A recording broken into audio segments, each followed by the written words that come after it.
Paala, Maynila, ang lugar ng aking kapanganakan, mga pangarap at mga hangarin. Anong kapalaran kaya ang naghihintay sa akin sa malayong lupain ng dapitan? Doktor Sad, darating na tayo ng dapitan ng pagsapit ng umaga. Mangyari, ihanda na inyong mga gamit. Salamat, nakahanda na ako.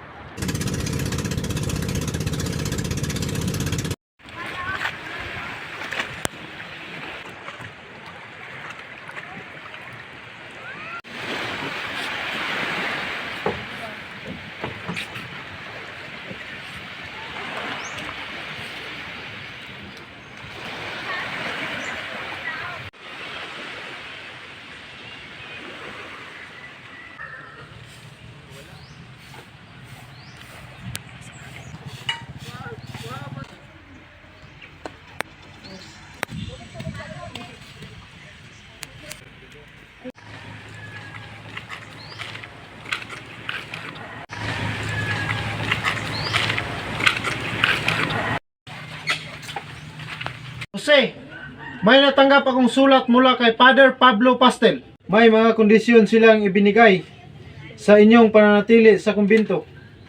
Ano-ano po ang mga kondisyon, Kapitan?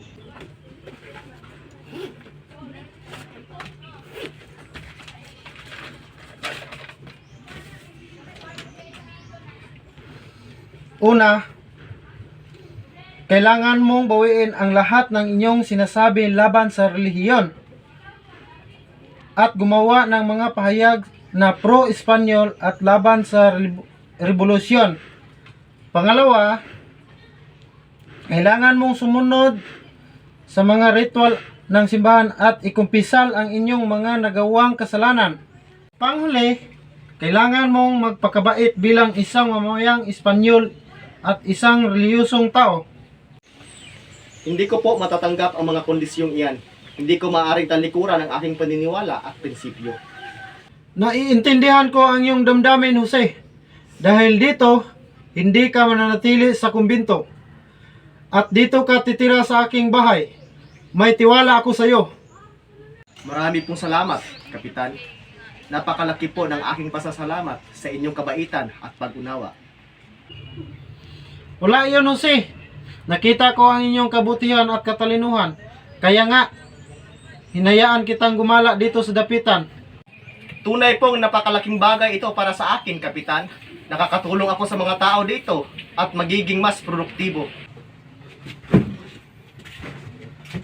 At alam mo bang hinahangaan ko ang iyong kasanayan sa pangangabayo? Maaari mong gamitin ang aking kabayo nga si Chisnat tuwing nais mong maglibot. Maraming salamat po, Kapitan. Tunay pong mahalaga sa akin ang iyong pagtitiwala at suporta. Patuloy ka lang sa iyong ginagawa, Jose. At ang gawa at layunin ay makatulong sa ating bayan. Gagawin ko po ang aking makakaya, Kapitan. Maraming salamat po ulit. Sige, pahinga ka na.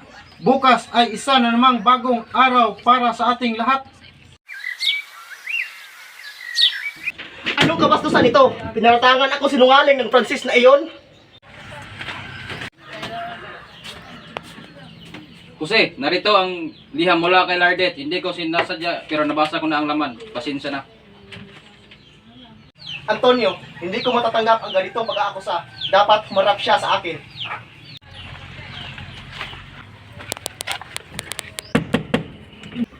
Dr. Rizal, ano? Hinahamon kita sa isang duelo, Lardet. Ang iyong mga sinasabi ay isang malaking insulto sa aking kahangalan. Pero... Anong nangyari dito? Hinahamon ko si Ginoong Lardet sa isang duelo. Kailangan niya panagutan ang kanyang mga sinabi. Ginoong Lardet, mas mabuti humingi ka na lang ng tawad. Wala kang laban kay Dr. Jose. Siya ay bihasa sa fencing at pistol shooting. Makinig ka na lang sa akin. Sige, susundin ko ang iyong payo.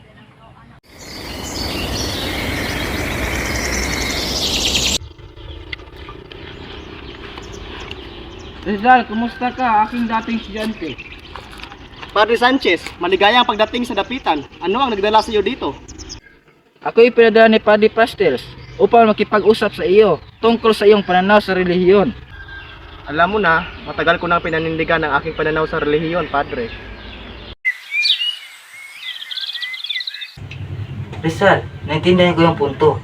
Ngunit umaasa akong magbabalik loob ka sa simbahang Katoliko. Padre, respeto ko ang iyong paniniwala, ngunit hindi ko kayang itakwil ang aking mga natutunan. Mahal kita bilang estudyante at kaibigan. Rizal, sana'y maunawaan mo ang aking pananampalataya.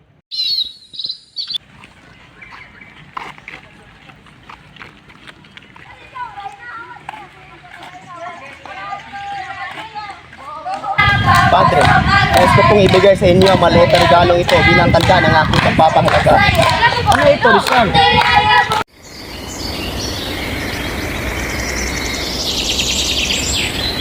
Kreto na pinamagatang Estudios sobre la Lingua Tagala, isang pag-aaral sa wika ng Tagalog. Malaki ang utang na loob ko sa iyo bilang guro ko. Maraming salamat, Rizal. Ang regalong ito ay napakalaging halaga sa akin. Rizal, ginawa ko ang lahat upang ikay magbalik loob sa simbahan. Ngunit mukhang ako'y bigo. Hindi mo kailangang humingi ng paumanhin, Padre. Nirespeto ko ang iyong pagsisikap at pag-aalala sa akin. Mahal kita bilang aking kaibigan at estudyante. Patuloy akong magdarasal para sa iyong tagumpay at kaligtasan. Maraming salamat, Padre. Ang iyong pagkakaibigan ay isang biyaya para sa akin. Mahal kong Blooming Fruit, nais kong ikwento ang aking buhay dito sa Dapita.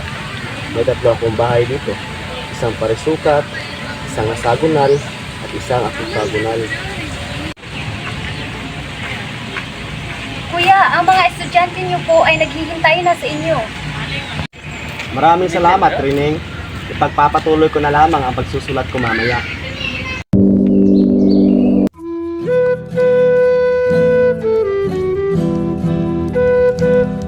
Napakagaling. Ipagpapatuloy mo lang ang pagsisikap mo.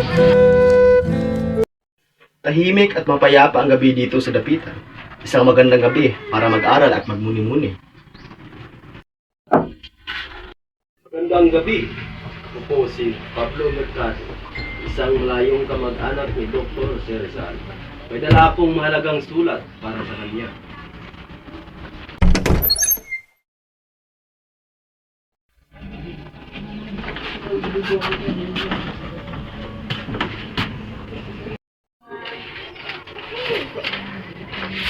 Narito po ang ilang sulat upang pagpapatunay ng ating kaugnayan. Ako po ay galing sa aming probinsya para makipagkita sa inyo.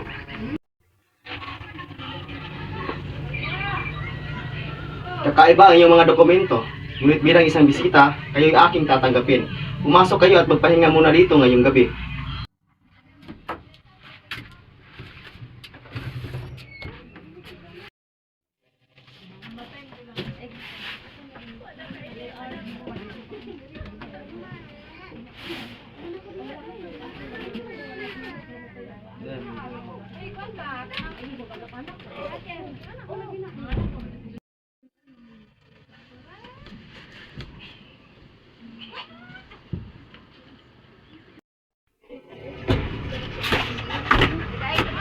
Dr. Rizal, narinig ko ang nangyari. Ang taong nagpakilala sa iyo ay isang espiya ng Recoletos, si Florencio. Alam ko na iyon, Kapitan. Kailangan nating maging mas maingat ngayon. Ang mga kaaway ay nagiging tuso. Ako'y mag-uulat kay Gobernador General Blanco tungkol dito. Huwag mag-alala, kami ay mag-iingat. Salamat, Kapitan. Patuloy tayong magbabantay.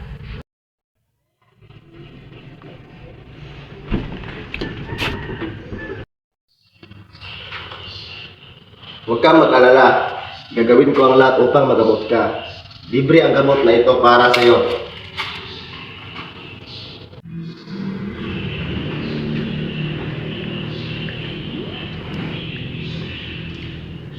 Maraming salamat, Doktor. Wala akong pambayad pero napakabuti niyo.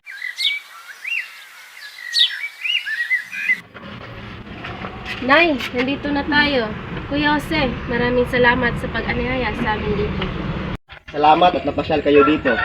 Nay, huwag kang mag-alala. Aalagaan kita. Nay, huwag kang mag-alala. Magtatagumpay ang operasyon na ito. Sige anak, magtitiwala ako sa iyo.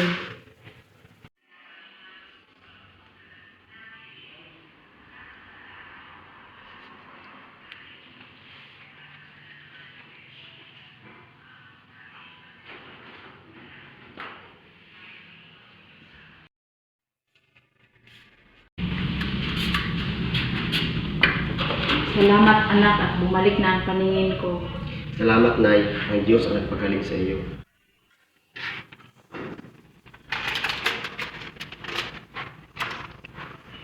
Maraming salamat, Doktor. Nang dahil sa inyo muling bumalik ang aking paningin. Narito, Doktor, 3,000 para sa inyong serbisyo. Maraming salamat, ngunit mas mahalaga ang iyong kalusugan. Magandang hapon mga bata. Magsisimula na tayo sa ating aralin. Tatalakayin natin ang kasaysayan ng ating bayan. Sino sa inyo ang nakakaalam tungkol sa labanan sa Mactan? Ako po, Maestro Rizal. Ang labanan sa Mactan ay nangyari noong Abril 27, 1521 kung saan natalo ni Lapu-Lapu si Ferdinand Magellan. Magaling! Ngayon, tatalakayin naman natin kung paano ito nakakaapekto sa kasaysayan ng Pilipinas. Oras na ng inyong pahinga. Maaari na kayong magtanim o kaya maglaro sa labas.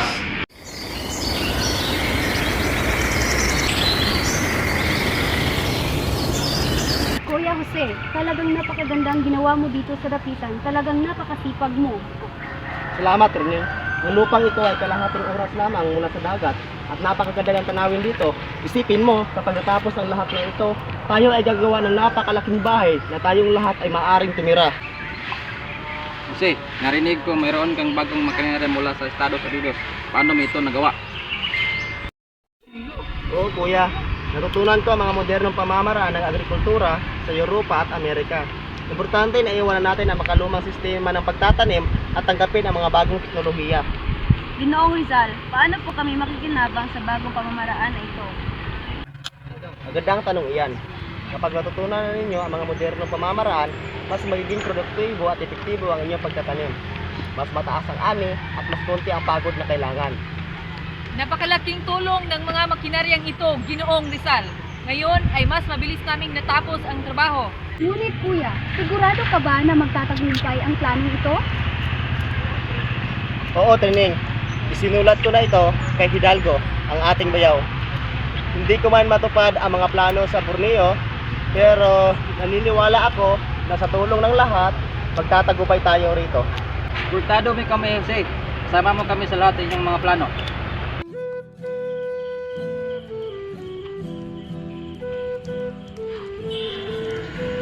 Kailan ko pa kaya uling makikita ang aking pamilya? Nakakamiss ang mga masasayang araw sa Calamba at si Leonora. Napakasakit ng kanyang pagkawala.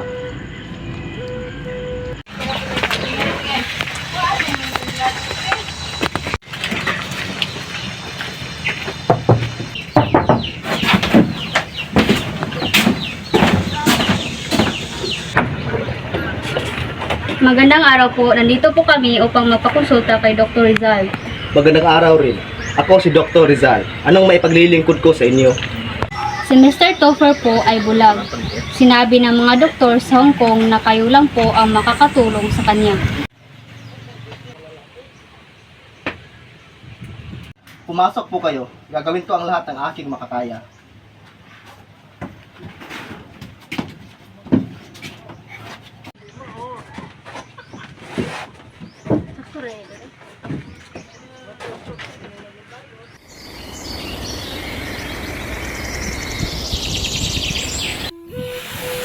Salamat Pepe sa lahat ng tulong mo kay Mr. Topher.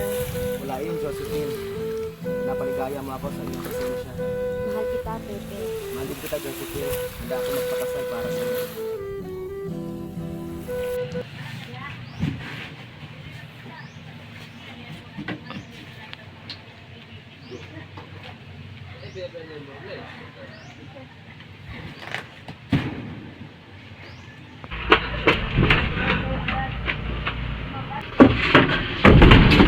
Don't, Mr. Topher. Be strong. Jose, I need to go with him. I don't want anything bad happen to him.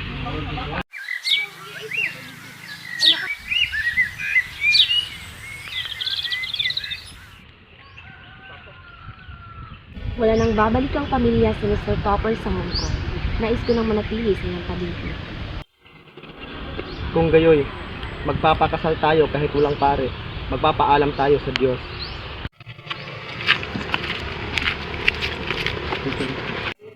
Josephine, sabik na akong makita ang ating anak. Ako rin, Pipi, maging isang masayang pamilya tayo. Pipi!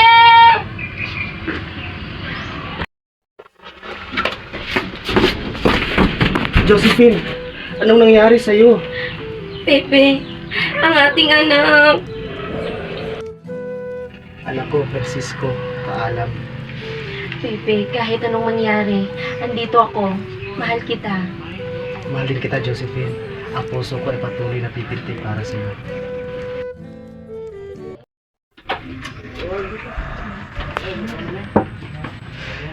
Jose, sigurado ka ba sa plano mong pagpunta sa Cuba? Delikado doon dahil sa revolusyon at yellow fever. Oo, Josephine. Kailangan ako doon. Maraming may sakit at kakulangan sa mga doktor. Si Blumentritt ang nagsabi sa akin sa mga nangyari doon. Isa itong malaking pagkakataon para tumulong. Naintindihan ko, Jose. Pero sana, mag-ingat ka. Mahal kita at ayoko mapahamak ka.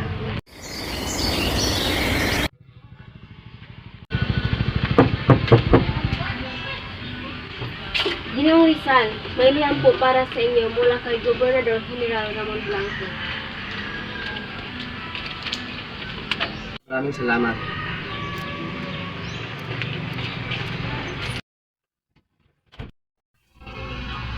Ano ang sabi sa liham mo, sir? Josephine, tinanggap ng gobernador ang aking alok na maging doktor sa Cuba. Kung pumayag si Gobernador Blanco, kailangan ko maghanda para sa pag-alis. Sinasabi ko na nga ba, Jose? Talagang kahanga-hanga ka. Mag-ingat ka roon, ha?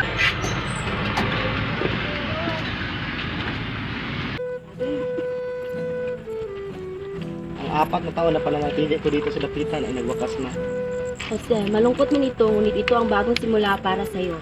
Huwag ka mag-alala, kasama mo kami.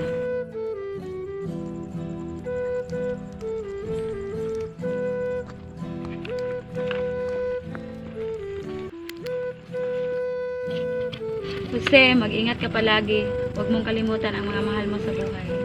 Salamat, Arsisa. Hindi ko kayo makakalimutan. Maestro, maraming salamat po sa lahat ay tinuro niyo sa amin.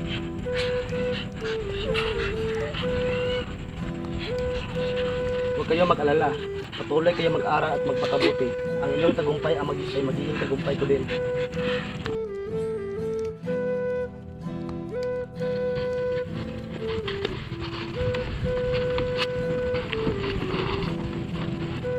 Paalam, Ginoong Rizal. Maraming salamat.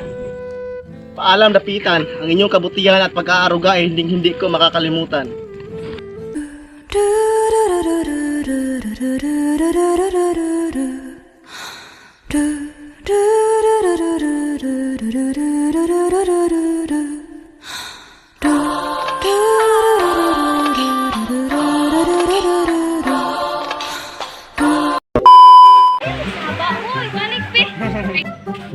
At alam mo bang iyong kasanayan? Makinig ka na lang sa akin. Smile sa!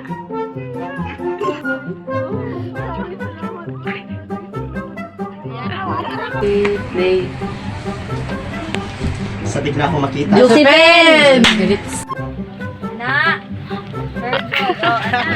Anak, piste ka! Wala.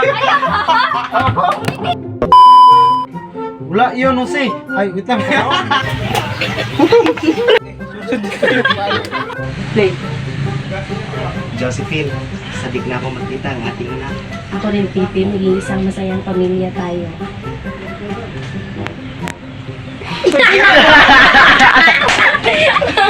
Uy,